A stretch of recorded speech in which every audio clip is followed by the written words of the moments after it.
నిర్మలా సీతారామన్ గారు ప్రవేశపెట్టిన ఆవిడ హయాంలో 9వ వార్షిక బడ్జెట్ ఏదైతుందో నిజంగానే వాళ్ళ ఒక అద్భుతం. దేశాన్ని ఆత్మ నిర్భర్ వైపు పరిగెట్టించటం, వికసిత భారతం 2047 కల్లా పూర్తి చేసే దిశగా అడుగులు వేయటం, స్వదేశీ స్వావలంబన దిశగా అడుగులు వేయటం, ప్రపంచంలో అన్ని దేశాలకు కూడా దిశ చూపించే విధంగా ఈరోజు మన బడ్జెట్ ఉంది అంటే అతిశయోక్తి కాదు.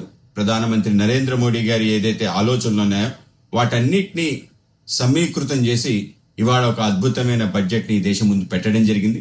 ముఖ్యంగా అనేక రకాల ఏవైతే పరిశ్రమల కోసం మనం వేచి ఉన్నామో, ముఖ్యంగా సెమీ కండక్టర్ సంబంధించిన ఏదైతే ఒక మిషన్ మోడ్లో వెళ్లే విధంగా దేశవ్యాప్తంగా వాటి అభివృద్ధి చేసి ప్రపంచంలో మనం అగ్రగామి అవ్వడానికి అవకాశం కల్పించే విధంగా, అలాగే పరిశోధనకి, అలాగే రేర్ ఎర్త్ మెటల్స్ భారతదేశంలో ఖనిజ సంపద ఏదైతుందో వాటిని బయటికి తీసి వాటిని మరింతగా పరిశోధన చేసి ముందుకు తీసుకెళ్లే ఒక గొప్ప ప్రయత్నం. అలాగే అన్ని రంగాలలో కూడా ముందుకు తీసుకెళ్లే విధంగా ముఖ్యంగా రైల్ కారిడార్ యొక్క నిర్మాణం, దేశంలో హై స్పీడ్ రైల్ కారిడార్స్ నిర్మాణం, అలాగే ఎకనామిక్ కారిడార్స్ ఏవైతే ఉన్నాయో వాటిని త్వరితగతంగా పెంచే ప్రయత్నం.